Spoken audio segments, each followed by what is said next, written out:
In modern Western culture, the ultimate goal is to have it all: beauty, brains, success. But in 19th century Vietnam, possessing absolute perfection is a liability.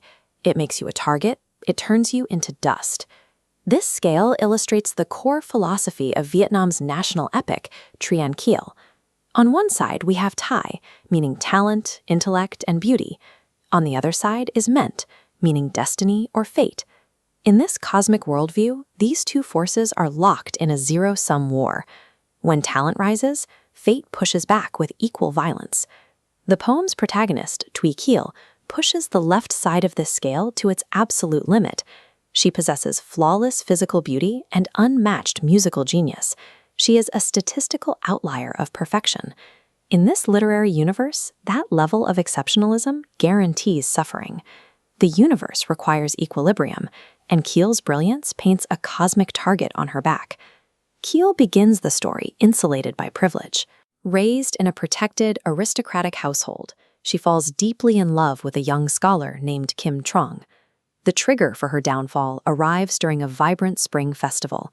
She stumbles across an unmarked, weed-choked grave belonging to Dom Tien, a renowned courtesan who died young and forgotten.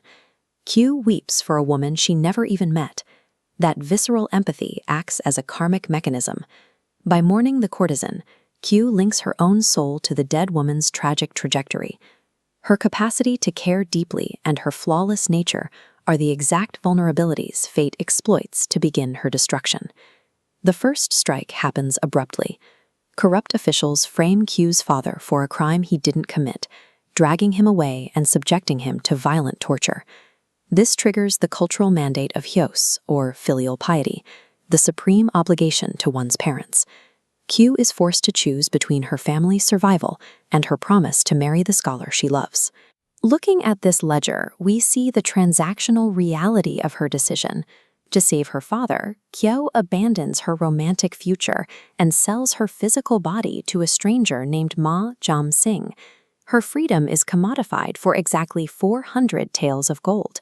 By executing an act of absolute noble self-sacrifice, she hands the universe the systemic tools it needs to dismantle her humanity. The man who buys her immediately steals her physical autonomy. He exploits her and resells her to a brothel run by a madam named Tu Ba.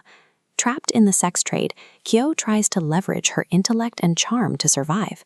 She coordinates a daring nighttime escape alongside a sympathetic man named Shar Khan, but the trap snaps shut. Shar Khan is actually a hired actor on the brothel owner's payroll. The madam manufactured the entire escape attempt to create a structural justification to brutally beat Kieu into submission. Every time Kieu exercises her intellect or agency to escape, the system weaponizes those exact efforts to push her deeper into inescapable subjugation. Eventually, a wealthy merchant named Thuc Singh purchases Kieu out of the brothel to be his concubine, offering a brief illusion of safety. The system retaliates through Thuc Singh's primary wife, Hoạn Thư. Discovering the affair, she engineers a meticulously cruel psychological revenge. Hoạn Thư fakes Kieu's death, kidnaps her, strips her of her identity, and forces her into unpaid slavery inside her own household. The climax of this psychological torture arrives on a quiet evening. Kieu is forced to sit in the dark and play her lute to entertain her captor, and the merchant, her former lover, who is too terrified to intervene. Kieu's exceptional musical talent, the defining trait of her genius, is inverted into the primary instrument of her own humiliation. By line 1780 of the epic, Kieu has lost everything. She is utterly stripped of her name, her dignity, and her bodily autonomy. If we revisit our cosmic scale, the opening thesis is complete.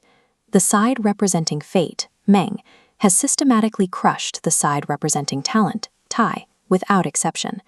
In Kiel's world, tragedy is a structural requirement.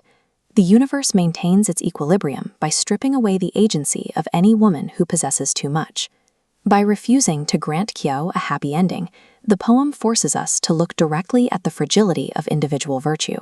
Kieu maintains total moral purity, sacrificing herself for her family, yet society responds, forcing her into physical degradation. This leaves an unsolvable paradox.